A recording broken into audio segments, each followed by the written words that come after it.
জিম্বাবুয়ের বিপক্ষে টানা 2 ম্যাচ খেলে এবার ম্যান অব দ্য ম্যাচের পুরস্কার পেলেন তাওহিদ হৃদয়। বরাবরই তাওহিদ হৃদয় তার ক্যামিও ইনিংস দেখাচ্ছেন। সেই সাথে মাহমুদুল্লাহ রিয়াদকেও প্রশংসা ভাসালেন তিনি। কারণ তাওহিদ হৃদয় বললেন, আমি একা নই, মাহমুদুল্লাহ রিয়াদ ভাইয়ের জন্য আজকে ম্যাচ জিতলাম।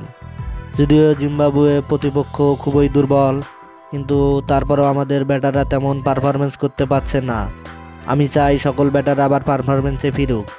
আমিও আমার আরও উন্নতির দিকে এগোচ্ছি, তার কারণ বিশ্বকাপ সামনে, তাই তো আমাদের আরও ভালো ব্যাটিং করতে হবে। এদিকে তাওহিদ হৃদয় বললেন, মাহমুদুল্লাহ রিয়াদ ভাইয়ের যে ছক্কা হয়েছে তা সত্যি দেখার মতো। তাই তো মাহমুদুল্লাহ রিয়াদ ভাইকে আমি প্রশংসা দিচ্ছি, এই কারণ সে বুড়ো হয়েও দুর্দান্ত পারফরমেন্স করছে। অথচ আমাদের অন্যান্য খেলোয়াড়রা তেমন পারফরমেন্স করতে পারছে না, দুর্বল জিম্বাবুয়ের বিপক্ষে। তাই তো জিম্বাবুয়ের বিপক্ষে সকল খেলোয়াড়কে ভালো পারফরমেন্স করতে হবে, তবে বিশ্বকাপে সুযোগ পাওয়া যাবে।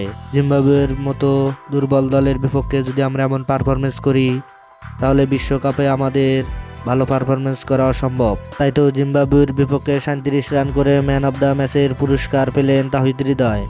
তাওহিদ হৃদয় বললেন, এই পুরস্কার আমি মাহমুদুল্লাহ রিয়াদ ভাইকে দিতে চাই, কারণ এই পুরস্কারের প্রাপ্য মাহমুদুল্লাহ রিয়াদ ভাই।